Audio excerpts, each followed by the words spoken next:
Life in the European Union is becoming unbearable. Businesses are closing down, people are packing up and leaving, and entire economies are collapsing. And it's not just about energy prices, even though that energy prices are playing an important role. By the way, energy prices will get way worse in 2025 than they have ever been. And the reason for that is very simple. Ukraine does not want to extend the deal with Russia to let the Russian gas to flow through the Ukrainian territories. You see, if you take a look at the major energy sources for the European Union, obviously it was Russia 100%. But for a long time, there has been a lot of pipelines that would go. For example, we had the Nord Stream 1 and 2, then we had another one that goes through the Belarus. The Nord Stream 1 and 2, we know exactly what happened. Someone blew them out. I won't go into the details of that. You can actually Google that on your own. Another major pipeline was through Belarus, but the reason it stopped is because it goes then off through the Poland, and Poland is like, listen guys, we don't support Russia in its invasion of Ukraine. That is why no longer we're going to allow Russian gas to pass through our territories.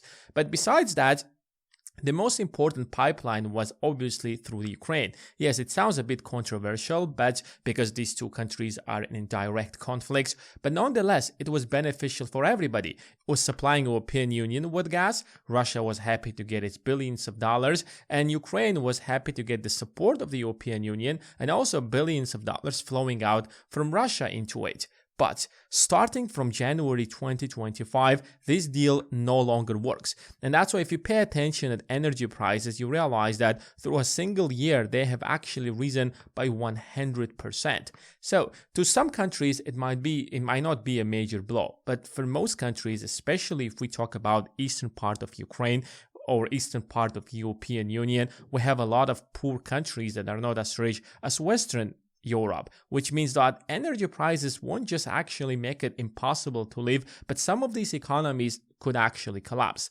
Let me just give you a few examples. Now, if you just go back through 2022 and 2023, German economy suffered tremendously. And I made a video about how a lot of companies are closing down in Germany because they no longer can operate in Germany. You cannot possibly import expensive natural gas from the United States to Germany and then spend billions of dollars to build that infrastructure and expect to compete with a country like China that can produce that at a fraction of the price. And that's why German economy is going down. The French economy is going down. I mean, the entire European Union.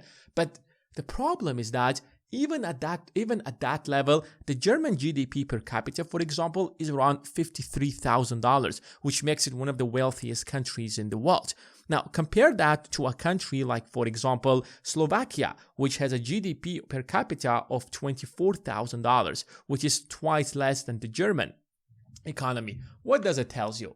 If Germans are barely being able to afford American gas, what do you think is happening to the eastern part of the European Union? They cannot possibly survive. They cannot possibly buy more oil or gas even from the United States because it's so expensive that people cannot possibly afford it. The GDP per capita in the United States is around $90,000. How can you expect Eastern European countries to do that? And that's why if you pay attention to countries like Poland, you'll find out that 70% of their energy right now comes from coal, which is really bad because Europe is trying to move away from coal, and now coal is becoming probably the major source of energy for the entire European Union. And now for eastern part of the European Union, it is going to be probably the only source of energy. Because if you want to move out to renewable energy, you need billions of dollars of spending in infrastructure and the infrastructure to build to be able to afford that. So cost of living is going to rise farther. Back in the days, if a lot of people from western part of Europe could actually move to the eastern part because it was much cheaper, that's no longer the case. I wouldn't be surprised if energy prices in Hungary, Slovakia, and Slovenia and other Eastern European countries are going to be much higher than in Germany, France, and Spain. And this is one of the most fundamental reasons why life is becoming unbearable in these countries. If you are making like 2,000-3,000 euros, for example, and you're living in eastern part of European Union, it's far better for you to move out somewhere where you can actually live a far better life. Because with that kind of salary out there at 2,000 euros for eastern part of European Union is a pretty good salary, but now it's no longer. Now, Another problem is obviously house prices. If energy prices are actually telling you that you don't want to live there, house prices are getting significantly worse. Now, if you take a look at how people spend their money, you quickly realize that a big chunk of their income obviously goes into paying their houses. Whether you have a mortgage or you have a rent, you are spending a big chunk of your money on housing, regardless how you actually count it. And if you look at the income of average Europeans at most of the European countries and how they have been growing over the last 10 years, and you take a look on the other side at house prices, suddenly you realize that incomes compared to the house prices haven't grown at all. Yes, I know that this problem is everywhere. Even if you take a look at the United States, you quickly realize that house prices have gone out of control. But if you compare to what's happening in the European Union, that is absolutely nothing. And let me give you a few examples. So this is, for instance, the annual average income in Spain. And if you go back, for example, to 2015, it's around $30,000. Now, if you compare that to 2023, it's also around $30,000. So over the last 8 or 9 years, income or the average wage in Spain haven't grown at all because the economy haven't grown at all. And this is, if we're being actually generous about it, if you count in inflation, then people actually got poorer over the last 8 to 9 years. And now let's take this number and compare it to what was happening with house prices through the exact same period in Spain. And that's when you actually get shocked. And you find out that house prices have actually increased by 47%, by almost 50%. So imagine if you are an average person, the middle class person in Spain, and you spend a third or 40% of your income on housing. And now your income hasn't grown at all, but the cost of your housing has grown by 50%. So now you're spending like what, 50 to 60% of your income on housing, while the cost of energy also have risen, which means that the cost of groceries have also risen. What does it tell you about the quality of life? What does it tell you about what's happening? And if you're thinking that this is a unique story to Spain, then you're absolutely mistaken, because if you take a look at any other European country, you suddenly realize the exact same trend. Now, let me give you another example. Let's take a look at Germany. So if you go back, for instance, to 2015, you realize that the average income is around $47,000. If you go to 2023, it's around $48,000. Is there an increase? Well, obviously, that is probably like a 3, 4, maybe 5% increase, which is actually, to be honest, absolutely horrible, since we are talking about a period of 8 years. Now, let's take a look at this number and compare it to how much prices of real estate prices have gone in the last 8 years or so. And you quickly realize another problem, that house prices in Germany have also grown by around 50%.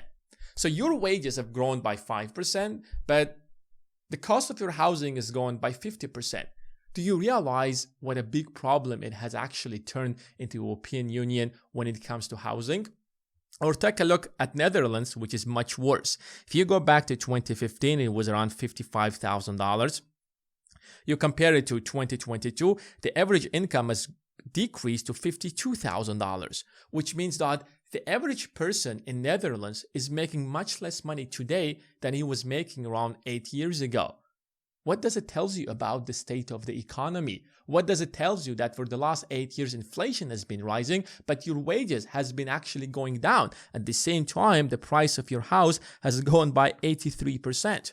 And these are just a few examples. I can go on and give you more examples about each European country, and you suddenly realize that house prices have gone out of control. People don't know what to do in those countries because you can barely afford a house. On the other hand, energy prices are rising tremendously and your wages are not growing at all. So, two most important costs for you are rising substantially while your wage stays the same for 10 years. What do you think is happening?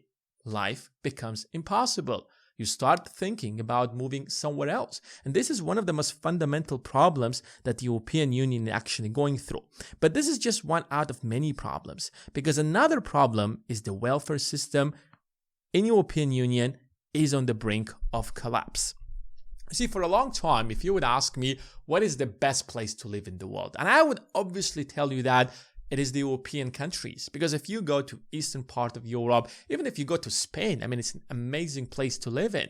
And if you actually compare life in European countries compared to the United States, you quickly realize that, yes, in the US, there are a lot of benefits. But at the same time, what makes EU so great is that you have free healthcare, you have free education, you can literally go to university for free. Schools are pretty great and they are for free. You have safety and then you have a long list of other benefits. But in order to support all of that, someone has to pay for it. You can't just print money out of nowhere. It doesn't work like that. Somebody has to create value in order to make that possible. And the entire point of the European Union was that we have money, we have good economies in order to sustain the welfare system. That's why if you compare the taxes in the United States and European Union, suddenly realize that a lot of these European unions have so much high taxes for the sole reason to be able to afford this welfare system. So on one side, you have people actually throwing a lot of money into it. On the other side, the welfare system provides schools, provides pensions for elderly people, provides free healthcare. And now this system is about to collapse. And it might sound like I'm exaggerating, but I'm going to give you reasons why it's actually really about to collapse. First of all, because of high prices, the government has to intervene and take a big chunk of the revenue and subsidize energy prices, subsidize house prices, in order to make sure that your people can actually afford something. I'm not talking about great quality of life. I'm talking about being able to afford the basics, such as housing and food. And the second problem is that millions of immigrants have been pouring into European countries. Now, if you take a look at the numbers, probably over the last 30 years, tens of millions of people have flown and are actually living in the European countries. And when you have immigrants coming into your country, you have to provide them with some basics in order for them to be able to settle their life. They're coming into your country, they don't have a lot of money. Yes, there are some wealthy immigrants, but mostly immigrants need years in order to adapt. They need years in order to change their qualifications, and sometimes they don't even have any kind of qualifications, so they might actually get into low-skilled jobs. Nonetheless, it will take them years in order to be integrated into your economy, and for that to happen, they will go to your schools, they will go to your universities, they will use your free healthcare system. And who do you think is paying for all of that? Exactly. You are paying for all of that. And that's why if you actually think about this logic, it seems like we found a solution. In order to fix the problem with the European economies, maybe it's time to simply get rid of immigrants, period. So we will actually take out this burden out of the welfare system, and suddenly we have solved the problem. Isn't that genius? Isn't that obvious? Isn't that what everybody should do? Well, it sounds really great on one side, but it has a fundamental flaw. Because if you take a look at any European economy, at any European country, you suddenly realize that there is a serious demographic problem. And let me show you how. For instance, let's take Italy. These numbers are as of January of 2023, but they're not really that different from the numbers that we have today. So if you take a look at the vast majority of the population in Italy, you realize that they are anything between the age of 50 to 60. And the people who are younger than that are a minority. And if you take a look at the birth rates, suddenly you realize that the birth rates are so low that they will not be able to actually take care of the people who are about to retire. This chunk of people, the highest percentage of people in Italy are about to retire after they hit 60 or 65. I'm not really sure exactly what is the retirement age in Italy, but it's probably around 65. How do you think the social security works? So the younger people are going to support elder people who are going to retire. And when you get old and you retire, then younger people are going to take care of you. And that's how the entire system is built. But because birth rates have been going down substantially over the last 5 decades in the entire European Union. And we are not just talking about the European Union.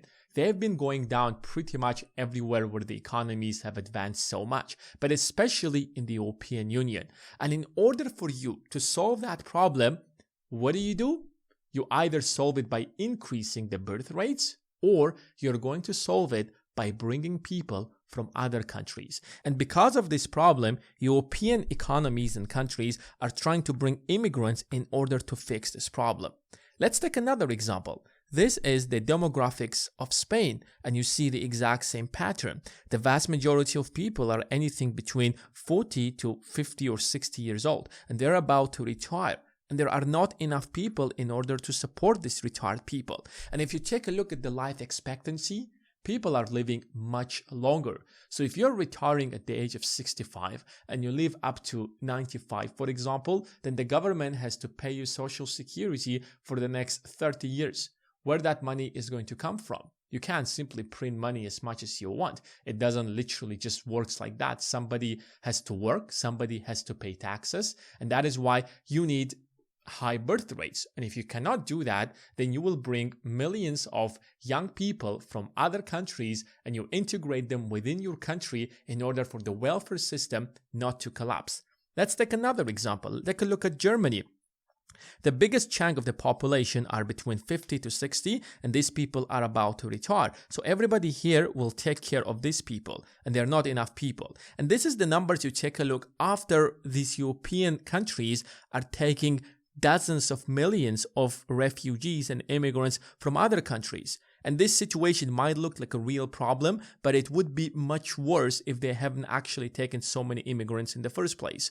So if you're actually wondering why these politicians are bringing so many people into your country and actually paying them so much in order to make sure that they integrate within your economy, that's because if they don't do that, the entire welfare system is going to collapse within the next 10, 15, or 20 years. The exact same thing is happening in Canada, but the problem is that in some countries, immigration is much better. So if you compare that to the United States, for example, the United States, the number of people who want to move to the US is much higher than the number of people who want to move into European Union. And that's why the United States have been actively solving this problem for the last 50, 60 years. But it's a much bigger problem in the European Union. Especially if you compare the European Union to the United States, the US does not have all of these welfare programs that the EU has. In EU, you have free healthcare. In the United States, you don't have a free healthcare. In the EU, you have free education, free universities. You don't have the exact same thing in the United States. So this is another major challenge that most people actually not realizing, and how it's slowly destroying the entire European Union. And guess who is paying for all of those elderly people who are paying for all of these immigrants? Exactly. The average European paying for everything. And that's why taxes are not going to go down, because if they reduce taxes, how are they supposed to fix this problem? So the average European is going to pay for everything. So your house prices are rising, your energy prices are rising, you're having a demographic problem, and you have to bring millions of immigrants into your country and you have to support them. Who do you think will pay for all of that? Exactly. You will pay for all of that whether you want that or not. Otherwise, the country is not going to exist. Now, another thing that is making the situation much worse is the globalization. You see, if you look at the globalization, it has been a force for good for humanity over time, especially if we take a look at the European Union. A lot of cheap manufacturing went out of the European Union and it went to China, it went to eastern part of the European countries, it went to Africa, and because European countries are much wealthier, and since cheap labor in those countries made the production a lot of goods such as clothing, such as shoes and everything else much cheaper. So the average European with the exact same salary now could afford much more than they could actually afford in the past. So globalization on average made life in the European countries much better than it was in the past. But at the same time, globalization means opening up your borders. Globalization means that you're not going to impose tariffs on foreign products. But what happened over the last 50 years is that China has grown substantially, and now they are competing with German economies. Now they are competing with the entire European Union. What made the EU so great is that it had a competitive advantage at manufacturing high technology. But now if you compare that to what China is doing, China is literally outperforming the European Union at any industry. Take a look at cars, high-speed railway, anything, even rockets. European Union is far behind China. And when you're facing a serious competition from China and you have globalization, which means that China now can come to your country and sell them without tariffs. I mean, you can do the exact same with China, but now you have lost your competitive advantage because China can produce the exact same thing at a fraction of the price. Your economy is collapsing. Your factories, your Volkswagen is actually shutting down. Factories are moving away, and you cannot afford to lower taxes like China can do. You cannot afford to lower taxes like any other countries can do. Why? Because you have a much bigger demographic problem that other countries don't have. I mean, everybody has a demographic problem right now, but on the scale that European countries have it right now I don't think anybody has it. But another thing is also energy crisis. Well, China is getting cheap energy from Russia. You cannot get that cheap energy because Uncle Sam has told you to buy expensive American LNG. EU has no other choice but to actually continue accepting a lot of immigrants. Otherwise, those countries will actually lose everything and will cease to exist. They need to somehow get back on getting Russian cheap gas, but I don't think they will actually get it because Donald Trump made it clear. European Union, you're going to close down the deficit between us by buying more American oil and gas. And who's paying for all of that? Exactly. The average middle class of European countries will pay for everything. So if you think why life is becoming unbearable in European countries, well, this is your answer. There is not one reason. There are no two reasons. There are multiple reasons. There are multiple crises and problems that have been accumulating over time, and now they all came together at once, and European leaders have no other choice but to do something and take extreme measures. But there is somebody who will benefit from this crisis, and that is corporations. Because we're living in the age of corporations. If corporations need something, they will actually lobby their people into the government, they will pass laws that will benefit them, and suddenly they will move their factories into the countries where it's much more efficient for them to do that. And somehow, while the average European middle class person is paying high taxes, you will find Adidas, Nike, or other corporations, especially US corporations, making billions of dollars in the back of all of these problems. Even the conflict in Ukraine, there are going to be companies that will rip off billions of dollars out of it. I mean, people already made billions of dollars out of it. So if you want to, you can actually hate this, you can actually complain about the injustice that's happening, or on the other side, you can take advantage out of it. You can learn, you can teach yourself how to invest, find out which companies rise and which companies fall, and in the process, invest in the right companies and take advantage out of this growth. Yes, the vast majority of people are not going to do that. The vast majority of people will actually get poorer, but you have the opportunity to actually enrich yourself and let your money work for you and invest in the right assets. Thanks for watching, and I will see you in the next one.